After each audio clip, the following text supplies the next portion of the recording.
I'm going to call the boys. Tell them we're full of bed bugs here. So this man went downstairs and he said, the lady upstairs are full of bed bugs. And he said, everybody got bed bugs here, he said. Leave the light on, they go away. Oh, gosh. I put my clothes on and I put myself on top of the bed there to sleep because I was tired. And, well, that was St. Louis. That was the only place that we went to sleep. The rest of it, we always traveled on the train and slept. Bed bugs didn't travel on the train. Huh? I said the bed bugs didn't travel on the train. Yeah, we used to fall asleep on the train there. But when you're young, all those things don't mean very much. How many days did it take you to make that trip from? It took us about a month. From Italy to San Francisco? Yeah. We stopped in Milan for a few days. Well, how did you get to the train? You didn't have any trains up there where you lived. Where did you? Oh, la Corriera. The Corriera. stagecoach to. Where did you have to go to? We had to go to Bassano. Uh-huh. From Bassano, we took the train and we went to Milano. Mm-hmm. In Milano, we stayed a few days. This lady that was with us knows somebody there. So we stayed in the lady had a pensione. She puts food also. And from there, we took the train and we went to Torino. And from Torino, we traveled all night long under the gallery there, Monte Rosso, Monte Bianco, and we got on the other side to Modena. Modena is on the border of Italy and France. I remember the train stopped there for a few hours, and we went in a place there that is a cafe, and we had coffee. What did you all do to eat when you were making that trip? We took things with us on the train. There was not those train. From there, we got into a French train. Yeah. The worst thing you ever wanted to ride on those days. They had one door on one side and one on the other, and benches like this on both sides. Yeah. There was no toilet, nothing, not a drink of water, nothing, and you sat there. When you got into a station and you needed to go to the facility, well, I tell you, by the time you get off of the train and you look for it, you was afraid the train is going to leave again. Yeah. Oh gosh, yeah. That was terrible. And we traveled like that a whole day and a whole night to get into Havre. Yeah. Yeah. There we took the boat. Lorraine. And they put us with a bunch of Spaniards, lady with babies crying all over, dirty people that you wouldn't want to mix with it. But you were not in cabins though, were you? Were you in a cabin or were you on deck? We were in a big room there. Yeah. So steerage. Well, so this lady, we met a lady from Torino there, one of those fancy ladies. She said, "We don't belong here," she said. She went up to the captain, a good-looking lady with long bracelet and all dressed up, and she had a little boy. She went up to the captain and said to him, "How dare to put us in a place like that?" So they had the front of the boat, another great big room, but there was nobody there. So he put us all there. We had a good time there, except we had seasick every day. Oh, sure. Every day. Well, what did they do to feed you on a boat? On the boat, they had these big tables at 12 o'clock, and there came a fellow with a kettle, and it give you a little tin cup there. A bowl of soup and a piece of bread? Soup and piece of bread, something like that. But you couldn't eat. You were so seasick, you couldn't eat. I remember one day I tried to eat a little soup, vegetables. And what did I see there? A great big worm. And we had a salami with us and some bread. And I remember Julia was so hungry. She says, I'm going to eat salami and bread now. And she cut up a piece of salami, then started to eat. And then out came the salami the way it went in. And my mother had a pain on her heart. And the doctor came to see her. And he says, oh, you get better. So when we get into New York, we went through New York there. Well, you went to Ellis Island, didn't you? Yeah. And you had to go, the doctor look you over there. If you're okay. See if you had the consumption. Yeah. But you believe it or not, that nice lady that was with us, they sent her back to Italy. She had some kind of disease. I don't know what she had. Probably tuberculosis, I imagine. Mm. That was the thing they were looking for. Well, my mother had bad eyes. I know that. But that didn't bother them, did they? They didn't look at your eyes, did they? Oh, yeah. Yes. And they make your eye turn, Julia, not to me, but to Julia, they turn over her eyes and she said, oh, that hurts. Oh, yeah, they look at your eyes and they want to know if you can read and write.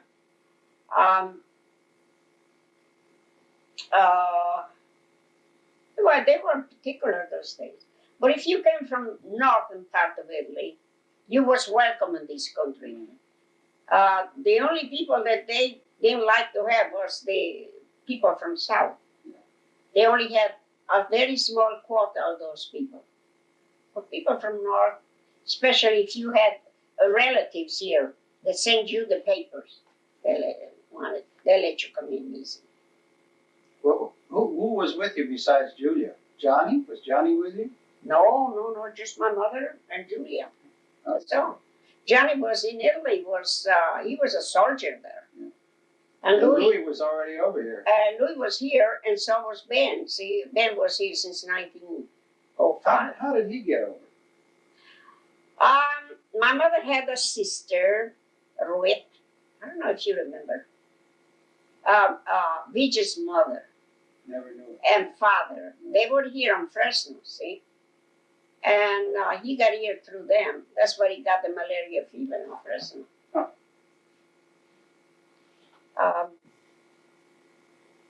What did he come over to do when he first came over? My brother? Yeah. Anything. Anything. Everything. How old was he when he came over? 17 years old. Yeah. And then he went to work up in the mills. My brother was very unlucky, if you want to say. He had that malaria fever that he couldn't shake. And then he goes to work in a mill, and they give him a job that they're not supposed to give it to a miner. So he got a thumb caught on the Machinery, and the machinery there, and it just pulled the thumb off. Mm. And he didn't get a penny for that. No, not in those days. Mm-mm. Then he came down to San Francisco and he met different people. And he was very ambitious. He went to school and he learned fast. And he could speak English better and better. And he went to work. Well, he couldn't. He went to work for Friedman Furniture Store. And there he was doing part janitor work, part he was selling to Italian. They couldn't speak English. And they came on the store and he was interpreter there. And then he went out and done collection. And then he, in the meantime, he tried to be a watchmaker, to learn to be a watchmaker. And although he didn't have this thumb here, he could use the tools in here like this and work. So he learned to be a watchmaker. his biggest ambition was to be able to open up a jewelry store and repair watches at the same time, you know. That was, well, he never made it. Did you all live together over there? Almost. We all lived together. Julia was the first one to get married. Well, but she didn't. That was a long time after you came over here, wasn't it? Well, we came 1911. She got married 1915, 16. Was that right? Was she that old at that time? How old was Julia when you came over? About 16? 18. 18? Oh. Now, not going on 19, almost 19. How did she meet Gaglione? Well, my brother was, they belonged to the same lodge. My brother was president, and Gaglione was the secretary. So he wanted to know something, and he came up to the house to talk to my brother. So he saw Julia there, and he thought, oh, what a nice-looking girl. So he said to my brother, you never told me you... I didn't met him because I was working, but he told my brother, you never told me that you have a nice sister home. So he kept on coming there, and he liked my mother, and he had nobody here, so he got in. And then, how did he come over here? That always surprised me. How did he come to get over here, do you know? I don't know who took him, but you see, he could speak English, and he could, although he didn't understand, when people talked to him here, he didn't understand them. Yeah. But he could talk in English. He could talk, and if they wrote something, he knew what it was. And he could speak French and German. And when he came here, he got a job right away with the Bank of America. Bank of Italy was. Fugazi Bank. No, Bank of Italy. Was still Bank of Italy that early? Fugazi was another bank. Okay. Yeah. And him and another fellow, Catania from Switzerland, they used to go to school together. Mm-hmm. They were 2-3 boys that came to this country. And that's how they got here. Oh, yeah. And you were 12 when you came over then, huh? 12? I was 16. You were 16 when you came over? Yeah. 16 years old, and I had to go to work. And my brother had to sign a paper that I was 18. Mm-hmm. When did you stop going to school in Italy? Oh, I was about a little after 6 years old. I was in January, so they don't take you. You have to wait till September. Yeah. And I went to school then. And then I was sick. I was anemic. And my mother kept me home for 6 months because I used to go and get the first iron shot that they used. Mm-hmm. I used to go to the doctor, I remember, all by myself. And this doctor used to give me those shots that I couldn't sit anymore. I used to go there twice a week. And he thought I was so good to be able to go all by myself to the doctor, you know. And I got better. I was fine after that. How long did you go to school? I went to school till the 5th grade. Till you were 12 years old, more. Yeah. Like most of the kids in Italy, I guess. Yeah. 12 years old. If I wanted to go to school more, but I had to go to the city. Mm-hmm. They call it the normal school. Mm-hmm. And I was going to go, but an aunt wanted me to go and stay there with her and help her around the house in the meantime go to school. But it didn't work out. Another one got jealous, and she says, you don't want to take that kid, all the relatives are going to come and bother you. So I lost out. What did you do after you went to school, after you quit school? Well, my mother had Osteria, that's what you call it. And I worked there with my mother, and my mother used to do a lot of cooking, and I help out. I work all the time. Was that in the house that we In saw? the house Yeah. that we have there. And you wash the bottles and the glasses and the dishes. Well, that when we were there, they had that big road that went up, but I'm sure they didn't have that in those days. They must have just had a little road that went across. Huh? Yeah. The road going up to Temple wasn't made up. Yeah, it was. It was the there. big road like that. Oh yeah, it was there.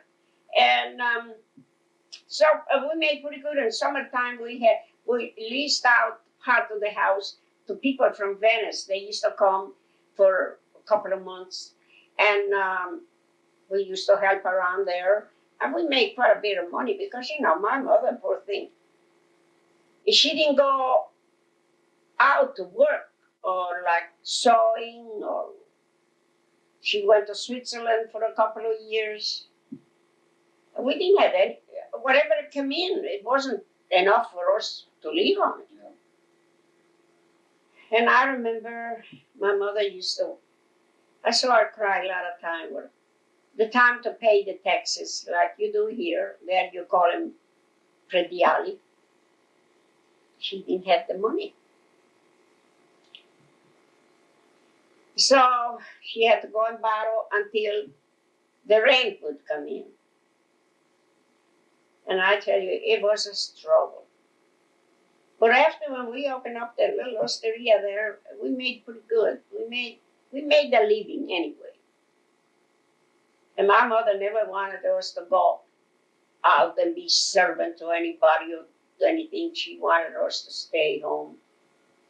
And in Italy, it's a funny thing.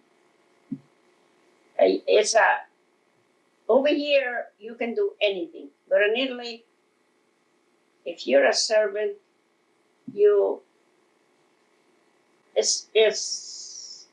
feel like you're nobody. She's a servant. So my mother never wanted us to be that. How old were you when your father died? 6 months. Yeah, and I tell you, in Italy is terrible. You lose your father, and things are shaky. Everybody helps to push you down. Yeah. Nobody cares for you. My brother was mistreated. I can say that loud. My brother, poor things. They were pushed around. My grandfather mistreated my oldest brother until he left and he came to this country. He couldn't pull up over there. And which grandfather was that? That's my mother's father. My father was a very good man. Ben Byron.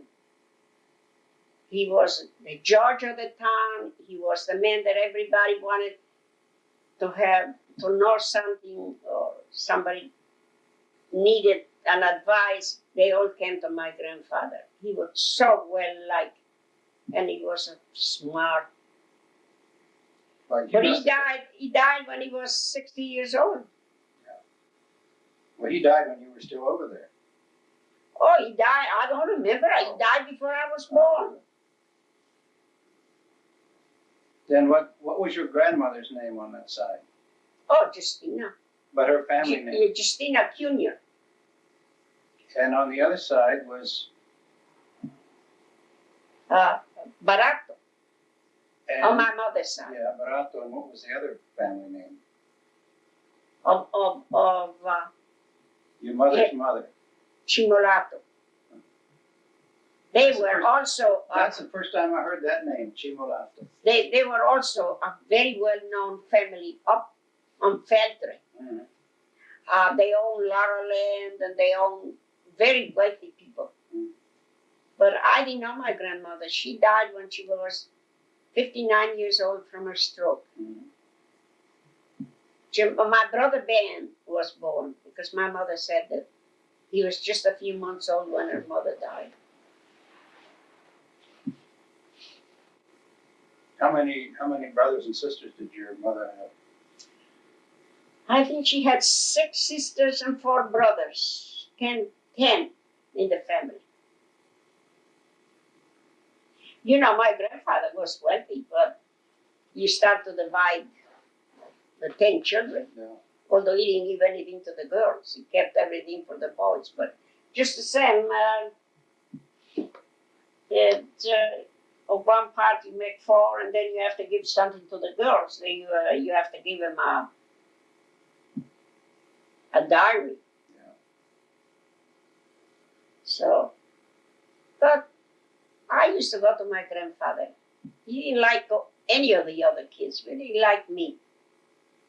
He always welcomed me. He was a very tall man. Those days, if he was 6 feet tall, you'd think he was a giant. Oh, sure. Yeah.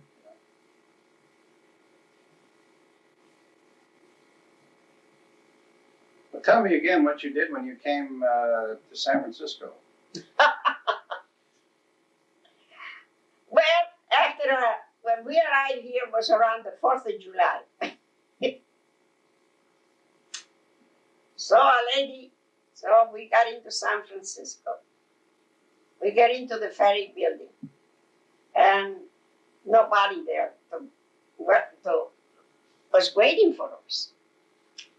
So my mother said, I don't know here what to do. So there was a man there, he spoke Italian, and he said, who you looking for? And she said, oh, I'm supposed to have my son here. And he said, where does he live? So my mother gave him the address, showed him the address, and he said, oh, he lives right here on Broadway Street. I can take you there because my wife don't come in for 2-3 hours. They're late. The train is late. So we walk by the ferry building there, and I remember they had no sidewalk. It was just boards, still from the earthquake. Yeah. Mm-hmm. And we walk up Broadway Street. He carried a couple of suitcases. We didn't have very much. We just had each of us a suitcase, I said. And we got in there, and he was just getting up to come down and meet us. He was sick in bed. So we thanked him, and he left us there. And my mother had $14 left from the trip. So he said, Mother, did you have any money? And my mother said, oh yeah, I got $14. He didn't have very much. He had holes under his shoes, and he had fever.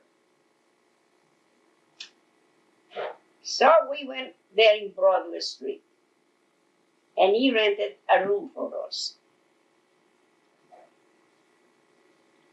And I remember from the window we could see Broadway up and down, and this was the show downstairs.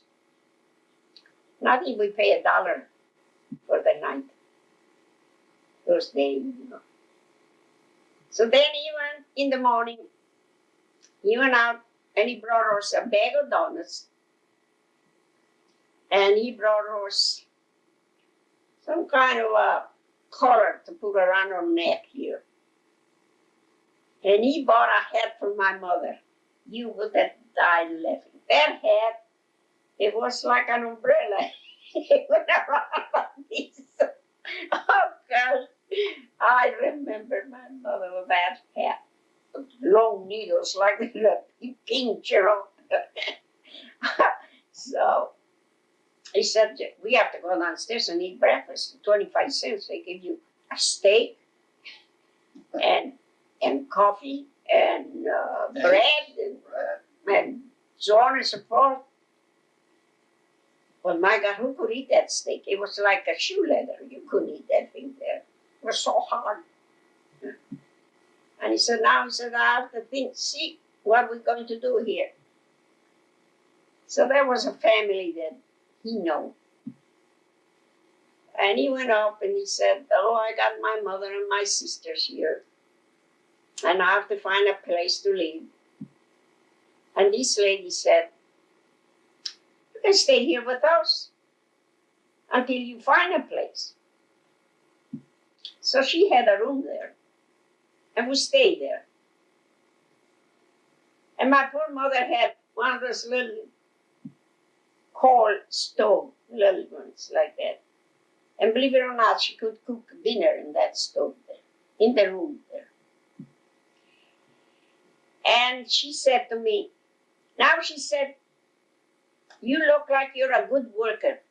I give your mother, oh, her husband used to work on the fish place. And she said, I give to your mother all the fish she wants if you come here and do the dishes for me in the evening. And she had border, she had pile of dishes like this. And the works follow me, no matter where I go, I work. So I used to do the great big sink of dishes every night for her. Finally, my brother found a flat. And he went out and bought beds, secondhand, everything secondhand. A little gas stove that had one leg was off. We used to put a can on that to hold up the stove. Reminds me of Newport. That's what we did at that first house we went to. And so he bought an old table and a few old chairs there for those days. You could get all those things secondhand for very little. The mattresses, they weren't very good. They had straw sticking out, but anyway, Yeah. And we bought blankets, a couple of blankets, and we had a double bed and a single bed. My sister slept on the single bed, and I slept with my mother. And a lady said, if you girls want to go to work, I take you to work with me down to the cannery. So we go down to Fontana Cannery, they used to call it this. You got a great big load of cherry and you pull the stem and they pay you 3 cents. But you had to go and get the box and carry it yourself. They didn't bring it to you. And then when you through with the cherry, you get string beans, log of string beans. To put the ends off on both sides, they pay you 10 cents. And in the evening, I felt I had no more finger left pulling those things. And the poor lady will come and say to me, no good, no good. I don't know what she was talking about. No good, no good.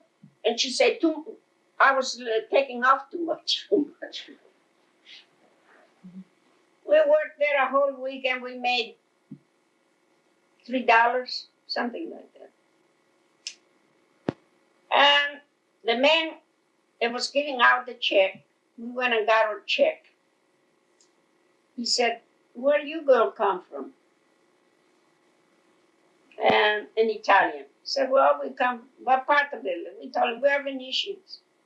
Oh, he said, you poor girls don't belong here.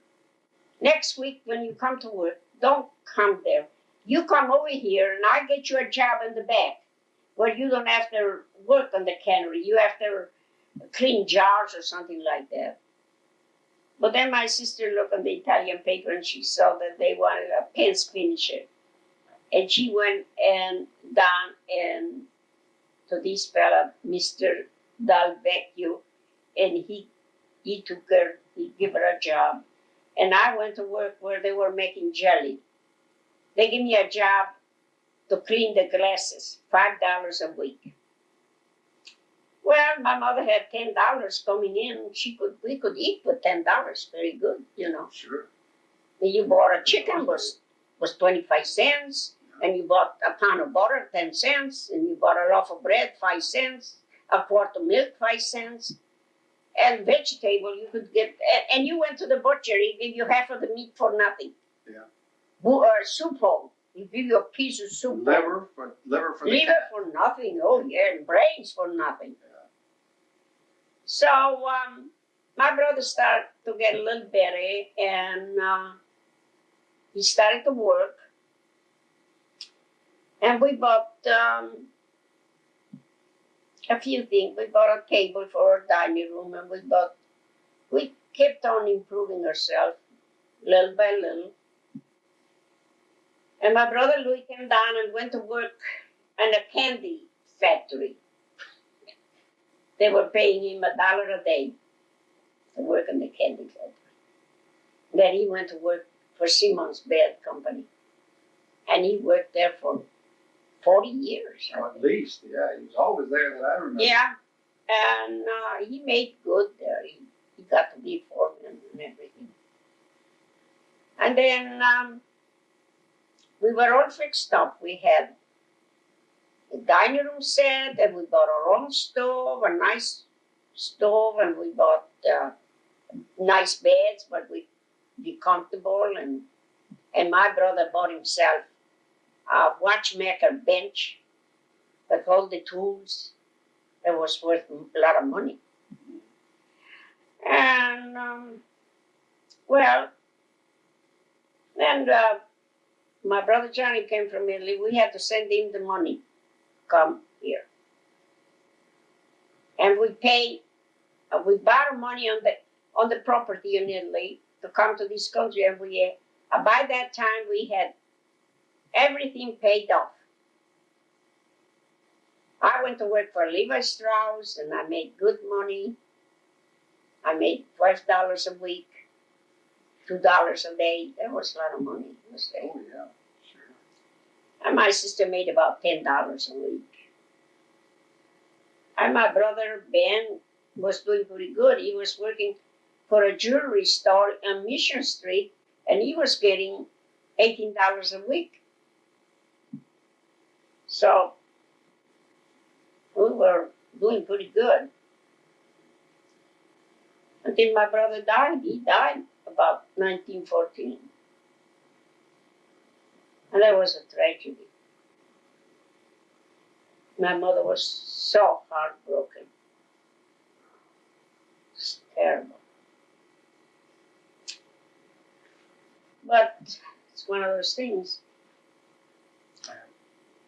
Then they had the fair in San Francisco, the World's Fair 1915. That was really something beautiful. We went to the fair. We went here and there. My sister got married 1916. She got married. And then the World War broke out. And Johnny enlisted because he didn't want to be drafted. They had to leave one of the two boys home, see, for my mother, support my mother. But Johnny said, "Oh, I've been a soldier before, I'm going." Louis didn't want to go. So he went, and he was in France with the Air Force. And my brother Louis got the flu, and he was sick from September until January before he could walk down the stairs, you know. That was a terrible flu they had. That everybody was dying. Oh my goodness.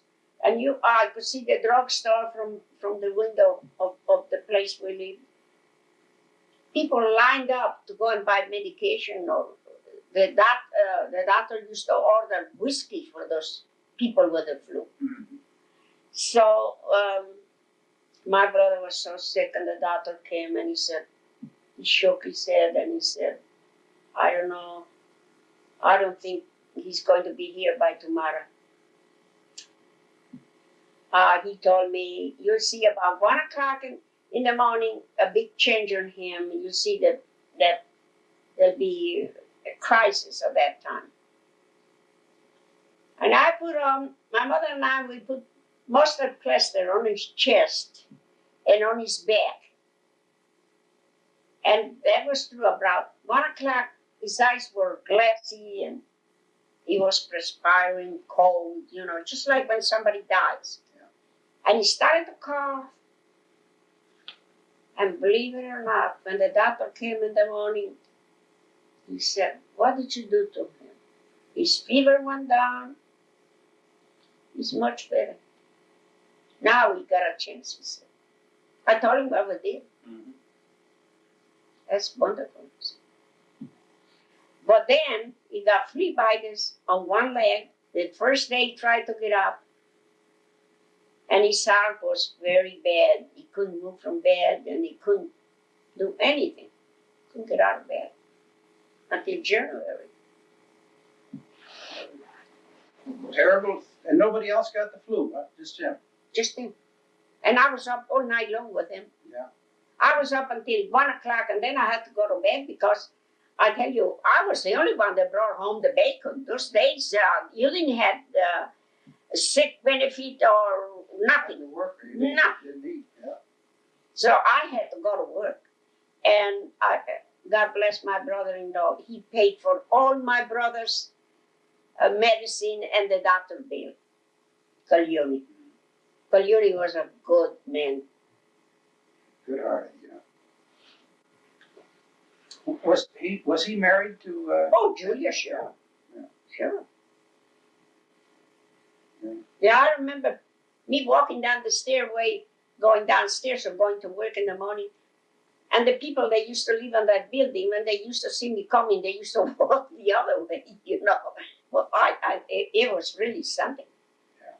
And my mother wasn't feeling too good for a couple of days, but she never had the flu anyway. We may have slight touch or something, but not of considering. But It's hard to believe that flu is like that, isn't it?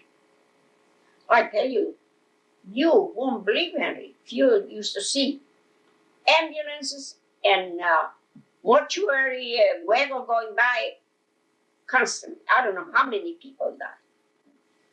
So I know a lot of people died that year. Oh, yeah. Lots of people. Then Johnny came home from France. The war was over. I remember the doctor came up to see my brother and he said to me, "Hooray, celebrate, the war is over." I was thinking, what is he talking about? The war is over. No more war. Oh, God, I couldn't believe it. Those were terrible days.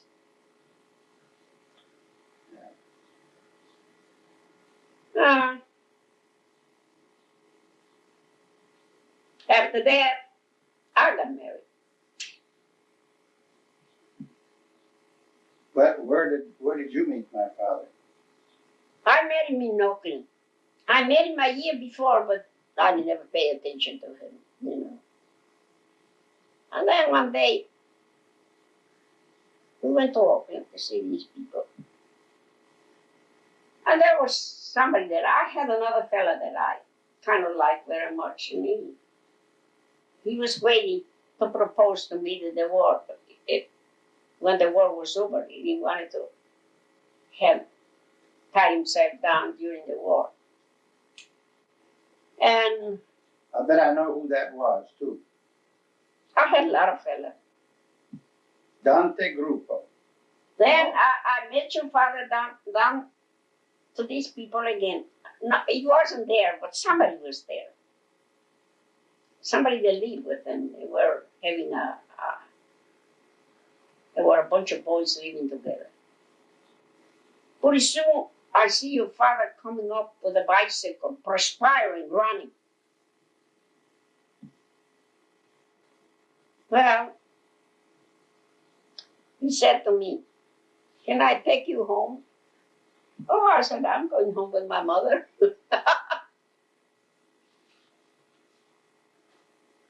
So he said, Can I come and see you?" I said, "Well, it's up to you if you want to come. The door is open." So he came to see me and he brought me 6 carnations. He couldn't afford the dozen. He brought me 6 carnations. But he was such a handsome boy. He was very good Yeah, looking. no doubt. And he looked like an angel. He didn't have much to offer, but I figured, oh, well, after all, those Looks are days everything. nobody had anything.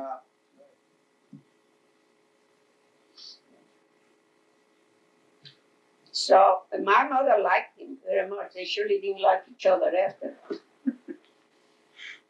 Oh, gosh. So I got married on nothing.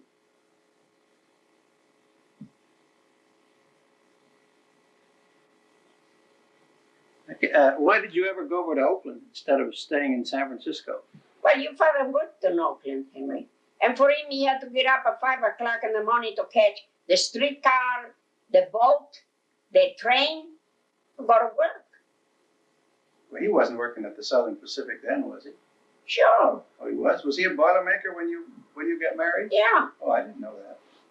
I thought that didn't happen until after. He worked for the Southern Pacific on and off a lot of times. Mm-hmm.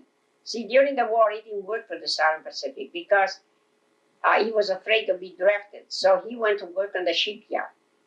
And he worked on the shipyard for a long time there. And then they laid him off. No, he wasn't working for the shipyard when I got married. He was working in the the Southern Pacific. He worked on the shipyard. But after a while, they laid him off, but they closed the shipyard. No, they went on strike. In fact, your father was working just the same while they were on strike, and somebody waited for him to get off of the boat and beat him up. And he came home, he was so mad. He said, I think I'm going to stop working for that. I'm going to go. But, the shipyard was the same thing as the train, way down on the run. More shipyard down there. Yeah. Yeah, that's where he was working. So he worked there, and then they closed the shipyard. We bought a little house in Oakland. And we owe money to everybody. We didn't have money to buy a house. But just that you and I had Caesarean. Those days it was cheap, but there was no money neither. $100 for here and $100 for the hospital and one thing and the other. And we bought furniture. I work all the time, pay for the furniture and everything. So we had $200 left, and we bought the little house. And we owe $500 to Bello and $200 to Simonetti. $100, I don't know to who, somebody else. And I tell you, your father was left without a job on 1921. And my mother was going to Italy with the Galliunis. And I supposed to stay home and take care of you. So there he's home without work, and he can't find a job. And my boss always wanted me to work. I called him up and said, "Can I come and work?" He said, "Sure, anytime." So I went to work, back to work, and he stayed home with you. Don't ask. He'll drag you all over all day long from one house to the other, and I come home from work and find you sitting in the middle of the kitchen. You was a little boy about 15, 16 months old with a pot of mush on the floor, and you was eating mush all over. I tell you, it's a mess. I get after him and scold him and this and that. He was out of work for a whole year. And of course we managed because, I always made pretty good money. Finally, the Southern Pacific went on strike. And he met the foreman downtown in Oakland. And the foreman said to him, "Tony, you want to come to work for us? I'll assure you, you'll have a job as long as you want to. And this is a good time for you to get even with the union. You see, your father don't put in apprenticeship as a boiler maker. He learned it by watching the other. And they won't give him a chance to work, Yeah. So he said, you come in and work as a boiler maker. So there he goes. And I'm home waiting for him for dinner, and he don't show up. I had Gallioni there in Julia. I remember he was a little boy, about 2 years old, something like that. And here comes this man, and he said to me, "Are you Mrs. Capello?" I said, "Yes." "I'm Mr. Raleigh." I know about Raleigh. he said, your husband sent me to tell you not to worry, that he's working down in the roundhouse, and he's going to sleep there, and we take care of them, and we feed them, we have, and he said, for you not to worry. I was mad. I said, I don't know why you want to do that. I said, they may hit him and kill him. Oh, he said, don't worry about it. He left. So he worked there. He worked overtime, 7 days a week. He made up for that year, let me tell you. And we had saved enough money to pay for all our debts and to pay for the house. All in 1 year, huh? All in 1 year. How long did that strike last? It must have lasted. They lost it. Yeah, I know. They broke the strike. Yeah. Must have lasted a long time. A long time, yeah. Well, half of the men went back to work, even more than half.